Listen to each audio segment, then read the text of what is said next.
Greetings, this is Mpoki Thompson for the Citizen Exclusive. It is a special Rising Woman edition. I'm at CRDB Bank headquarters in Dar es Salaam. Today I'm going to interview an interesting lady. I'm with Joseline Kamuhanda, CRDB Bank's Head of Marketing. Joseline, welcome to the Citizen Exclusive. Welcome to Rising Woman. Thank you. Thank you so much, Mpoki. Indeed. So the conversation today is just going to focus on your career journey, but more so you as a woman within the corporate world, how you've managed to make it up to the top. Now, I was reading your bio and I came across something that was very, very interesting, your life motto. And if I'm to read it, trust the process, embrace the journey, and never stop pushing forward. Let's start on that note. Can you unpack that for us? What does that life motto mean to you personally, but also professionally? Thank you. I'm actually surprised that you actually read that line, because often people don't read that. I just want to know, where did you go to school? You know, which company do you work for? So thank you for making this very personal and for celebrating women. I'm very, very grateful to be here. I know there are so many women who could have been on this seat today, and I'm here, so I feel blessed and I don't take that for granted. Thank you. Now, with regards to my motto, if you ask anyone who knows me or who work with me, they'll tell you I am a true believer of trusting the process. Sometimes when things don't go well, people will challenge me, Joseline, so are we still trusting the process? And I say yes. Looking at my career journey, I think that's where it all began, in me trusting the process. I have worked for so many organizations. I've worked for Vodacom, I've worked for NMB, and here I am with CRDB. And I've been ahead for a very long time. And often when people come to work for a bank of our size, they say, oh, you know what? I am coming in as a manager, but I want to grow in the next 2 years. And when you ask, what does growth mean to you? The answer is always, I want to be a head, I want to be a director of the particular function. So why do I say I trust the process? For me, trusting the process simply means your heart might be wanting to become something, but there is your mind and there is also God. Yes. I do believe wherever you are, in whatever form in this life, it's God who wishes for you to be where you are. So for me, I'm going to trust that process because there is God. But secondly, there's also what my mind wants. My mind tells me you need to grow in a motion way. Yes. Today you are ahead, tomorrow you're going to be a director, the next day you're even going to retire. So that is the process of life. But we all go through those processes at different times in life. I got married I can't say quite late, but for some people it was late. I got married in my late 30s, and I remember everyone was just giving pressure, just you need to get married. But I'm like, no, I'm trusting the process. Yeah. And for me, when I got married, that is where my process was. I was meant to get married at that time. I don't have kids, I'll have kids. When I have kids, that is where the process wants me to have kids then. So I have been, my life is a true testimony of trusting my belief in the process. But often I say, no, something will happen. And when it happens, that's when that process will have gotten to the point. So yes. Now your conviction about trusting the process has evidently worked for you. Yeah. And as you've said, you've worked at different companies within the telco, but also the banking industry. Now you're a marketing director at CRDB. Now let's trace back a little bit from when you started up until where you are at the moment. Can you take us through specifically the highs and lows that you had to go through until to achieve the success that you currently have? Take us through that journey. Of course, thank you. I'm actually the head of marketing at CRDB Bank PLC. We don't have a director, but I take it, I receive, and but I'm happy with where I am in terms of position. Most people would think I am a director, I guess, because that's what is expected of people at certain levels. But no, I'm ahead, and I'm still trusting that process. Yes, my journey, like many, it's not been the smoothest. You know, often when you talk about what has your career journey been, we always feel it's a rosy process. It's a rosy journey. Mine, I'll be honest, I've been grateful. I am still grateful, and I'll continue to be grateful. I started my career at a very young age, in my early 20s. Straight from university, I got a job with Vodacom. So at that time, even still now, at the time Vodacom was going through changes. It was a giant organization. And for me, at a younger age, I joined as a brand manager. So you can imagine Vodacom moving from blue to red that it is there today. I was managing that brand at that age, and very junior, because at the organization, being a manager was still very junior. So I felt like what was put on my shoulder was quite big, but the beauty about what was put on my shoulder was the surrounding environment. I had people who held my hand, making sure that I was able to thrive. So when I joined, I was scared, of course.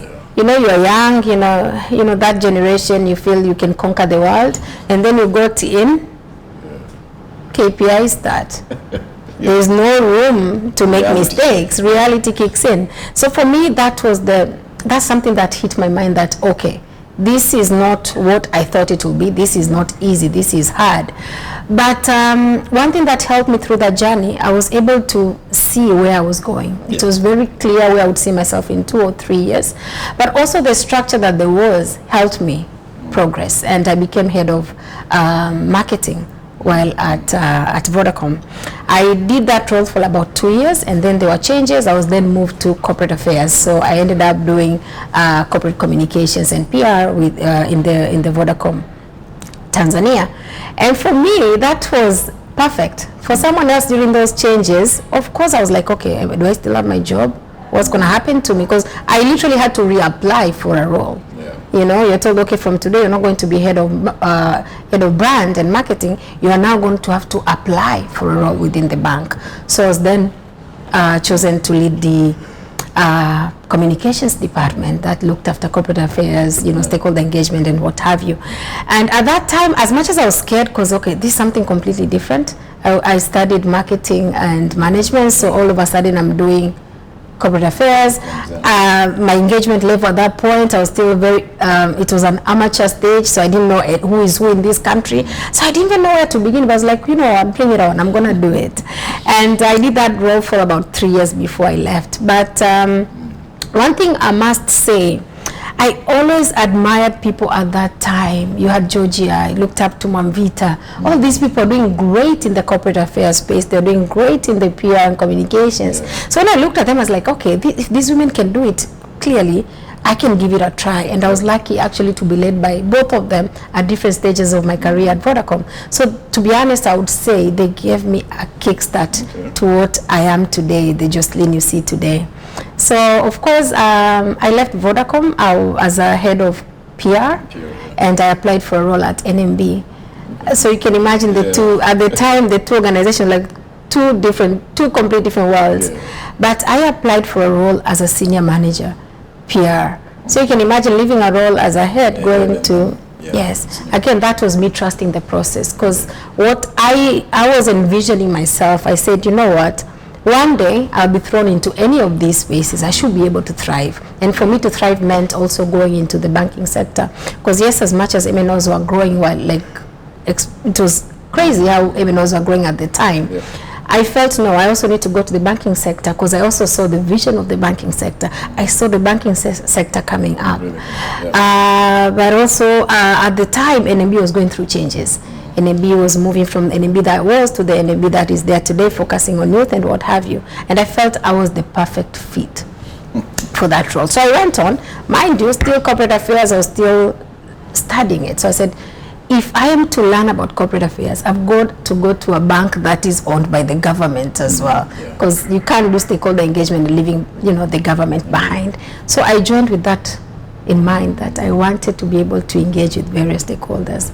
And I must say, NMB really helped me to get to know people, to get to know how the different systems in this bank work, in this country works. And it also introduced me to people who really, really held my hand. I always hear people saying, you know, women don't support each other, women don't wish well for each other.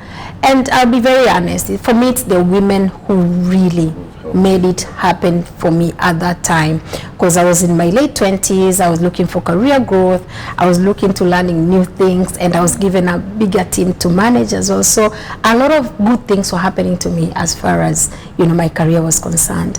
And at the time there was a female CEO also whom I was reporting to directly, Ineka.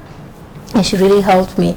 I think as an organization, you go through the highs and the lows, and I feel at the time I went through the highs and lows with her, of course, together with others. And I learned, one thing I learned at that time as far as my career is concerned, is the ability to thrive. Thriving in the best and worst cases combined. So I was able to thrive, and I worked for NMB, and I'm glad that I was able to bring some of the changes that we also see today.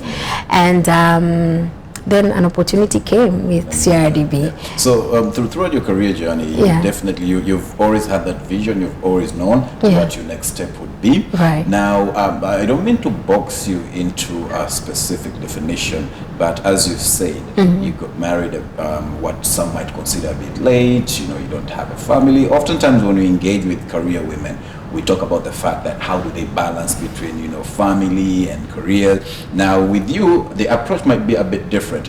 Was that a deliberate decision that you made, that let me focus on my career, family will come later, or that was just the way your life was conditioned and you didn't really strategically approach it that way, that you're putting away starting a family, you're putting away getting married, being a wife, being a mother, to focus on your career? Just give us a bit of the thought process behind that, if that's okay to share. Yes, of course, yes. So at the time, I think in my mid-20s, to be honest, I never focused on getting married or I'm going to have kids now. No. At that time, I was just thinking about my career. I was having so much fun with my job. I felt complete. I felt everything was so fulfilling. At the same time, also, I enrolled myself for MBA. So there was quite a lot happening. A lot of good things are happening at work. I still have to pursue my studies. And I was doing evening classes. So to be honest, I kind of felt like my hands were full. There was not much more I could take on. But I won't say work-life balance. I always say it's a myth. I don't believe in getting it perfect. It's just a matter of prioritizing. How can you manage things to the best of your ability? You cannot get it perfect. So for me, what was perfect then was to be able to deliver for my job, because I knew where I wanted to get next. I also needed to pursue my studies. I wanted to do my MBA here. So at that point, to be honest, if someone told me about getting married or kids, I would say, where do I put them? My hands are full. So I kind of felt my hands are full.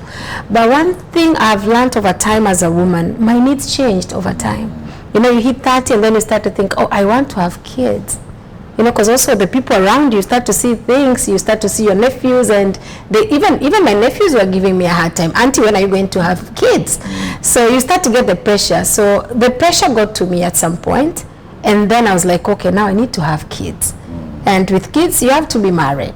But then you get married and then you realize also God has plans. So I got really sick. I'm laughing now because sometimes I always say when you're making plans, you might as well, God is just there laughing at you. So I'm literally laughing at myself, because as I was making all these plans to now become a mother or getting married, also God had other plans for me. So I got really sick 2 years ago. I got really sick and my life literally stopped. I slowed down at work. My life just slowed down, but after a year or two, I'm better, I'm good, so maybe I can proceed with those plans of wanting to do other things. So what I can say is there shouldn't be pressure to do things. You should trust that process. You'll get married, you'll have kids, work will get crazy sometimes. That makes you forget your personal life, but your personal life also matters. And what I've learned at this age now is it's okay. It doesn't have to be perfect. The process, they say, doesn't have to be perfect. Where they talk about work-life balance, I still believe it's a myth. It's about getting it done. It doesn't have to be perfect. And when it can be done, prioritize based on how much you can handle. You only have one hand with 10 fingers. Now, I want to talk about your life philosophy. Again, I find your mantra to be very interesting, because you're a firm believer in mentorship, resilience, and supporting other women to rise. Yes. Now, again, you talked about the fact that when you moved to a bank like NMB, you were welcomed quite positively, and the people who helped you navigate that new space, because you're from the MNOs. Now, can you tell us about that, the role of mentorship, and whether it still holds the same strength in today's corporate world? Because when we talk to different women who have made it, they always talk about the fact that they had a mentor. Can you tell us that role today in today's corporate world? How significant is it, and is it being fully utilized to inspire, to help other women rise up?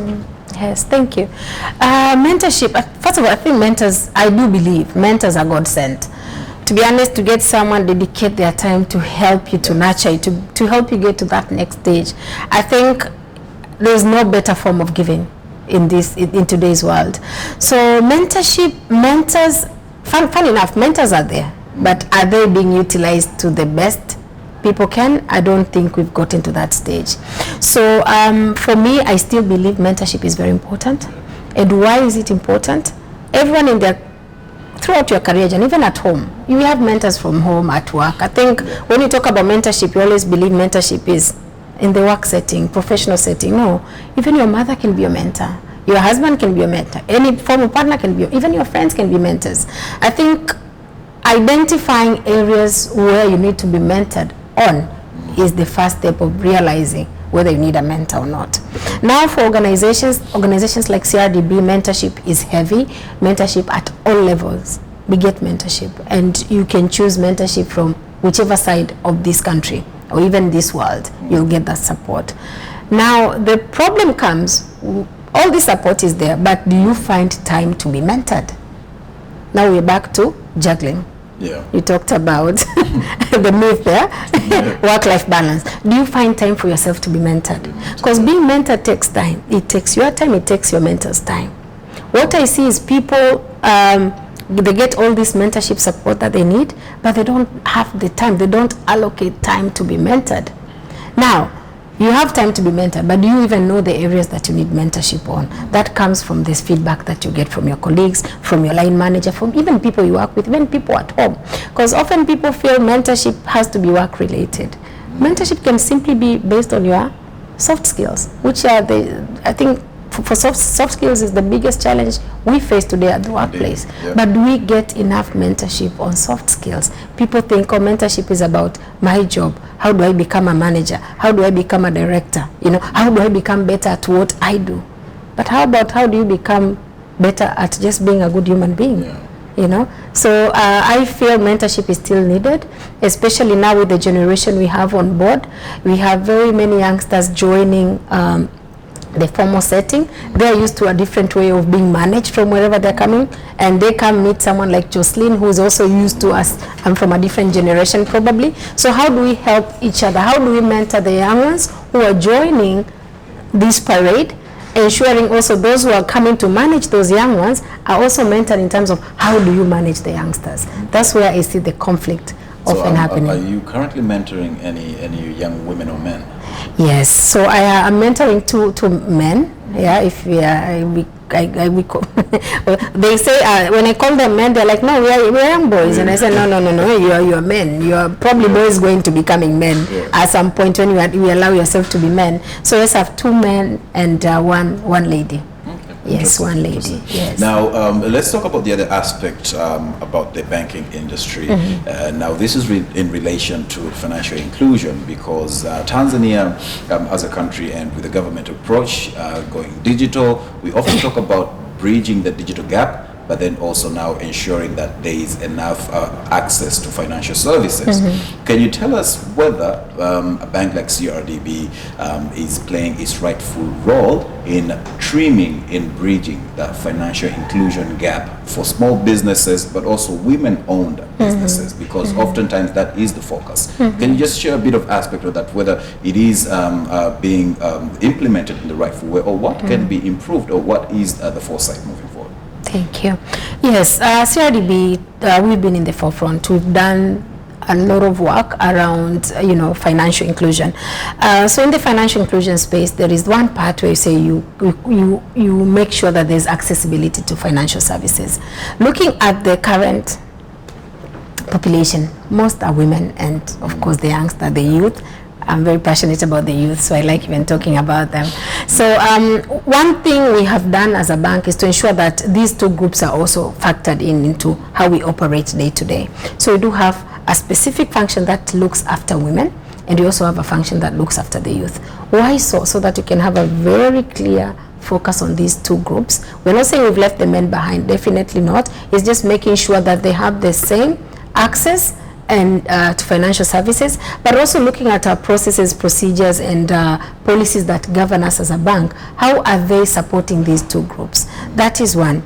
But on number two, for us, financial inclusion is not good enough. There's that element of enabling the knowledge, having someone have the right knowledge to financials, right? You can have all the access that there is. You can say financial, you can say you're included, but you empowered with the right knowledge to make the right decisions. That's why at CRDB we do forums, but we spend a lot of time to educate our customers using media, but also use customized forums where we say we'll go out there and we will make sure that we're able to educate our customers on how they can use our products and services.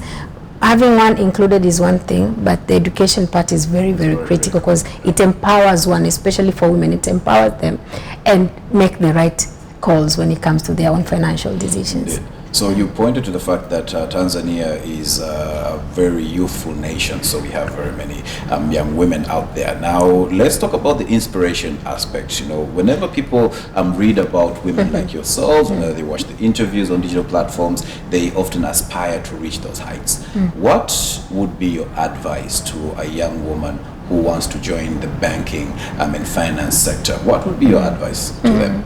Right. On facing the reality. Yes. Okay. Thank you. I like the face the reality. Yes. I must say, yes, we have a very vibrant workforce. If you look at CRDB today, majority of our staff are still in that youth stage, which is brilliant. Youth, they're very vibrant. They are go-getters. They like to try new things. If there's one thing advice I would tell them is, when you come to a bank of our size, embrace diversity. There are so many people with different backgrounds. The minute you're able to embrace others and the difference they bring to the table, you're more or less set to the right foot to thrive. Often I see when people join organizations, because we come from different backgrounds, there is that struggle, will I be able to fit in? One thing for sure, the environment is already very conducive for you to fit in. Now it's just that personal will to accept others and say, you know what, people are different mindset, different thinking. How do you include them into your decision making or day-to-day activities to ensure that your decision making also factors in how others feel in their backgrounds? Okay. That is one thing I could tell you. Now, interesting. So there is often some misconceptions about maybe people in the banking industry, about lawyers, about medical doctors. Can you tell us what is the one misconception about women in banking, or just bankers overall, that you want to put straight? What is the one misconception that is there? For example, there was a time I was told that working in the banking industry at times can be a bit. They use the term toxic. So it's a toxic environment, it's a toxic industry. So I don't know, I've never worked within that sector, so I cannot tell. Now, can you address some of the misconceptions about women in banking or banking as an industry overall? Okay. So I think overall, people always assume people working in the banking, they are rich. I think, when we were young, even for me, you see my uncle, I'm like, uncle must be rich. I think we forget that we manage funds for our customers, they're not our money. So I think that is just a general misconception. So I must tell that you're having the same struggle like everybody else. You're also working to make it like everybody else. You're also working to thrive. Yeah, so that's the general misconception. But I think for women, maybe not for women, just anyone working in the industry, in the banking industry, there's that misconception that we don't have enough work. People are just there, they just seated there, moving from big buildings, fancy buildings, we're constantly talking about our profit. I must say, it's not an easy job. Okay. Working in a bank is a lot of work. We're here to serve people. We're in a service industry, so you're constantly serving people. If you're not one thing that we work on is to ensure our customers smile, our customers are happy, and I think you know how hard it is to make someone happy. So working in a bank is it's not easy. It is easy in terms of it is doable, but the conception that it's an easy job, I think that is not. That is just too much of a misconception. No, It is a tough job. Yes. Indeed, that is not it. Now, so looking back at your career journey, what is the one piece of advice that you wish you'd have gotten a bit earlier on as you were starting climbing this career ladder? Thank you. For me to take it nice and slow. Sometimes slow down. Okay. Slow down. Yes, slow down and prioritize yourself. Slow down meaning don't be overly ambitious? Being ambitious is okay, but in terms of your goals, you can pace them out. you need to slow down. At some point you say, you know what, this will take 2 years and it is okay. This can take 2 days and it is also okay. I feel like earlier on in my career, I was like, everything has to be done now. But now over time, like, no, maybe it's not about the speed, but it's the quality of what you'll achieve at the end of the day. So for me, I've learned to take it easy. Take it easy. Slow is also progress. It doesn't have to be fast for it to be called progress. Yes. Okay. So what do you think the future holds for Joseline as far as your career is concerned? Yeah, my career definitely is going to be greener. What I foresee myself is to grow and nurture more leaders. To be honest, it gives me so much joy when I know someone has grown, however big or small, in their career, and I actually have a hand in it in one way or the other. So for me, is to see more people progress through my door. Yes. Okay. Well, yes. Joseline, that's all the time we have today. Thank It's you. been a nice conversation. Thank you so much. Thank you. You were with me, Mpoki Thompson. We just had an interesting conversation with CRDB Bank's Head of Marketing, Joseline Kamuhanda. This is the Citizen Exclusive, a special Rising Woman edition. Until next time, adios.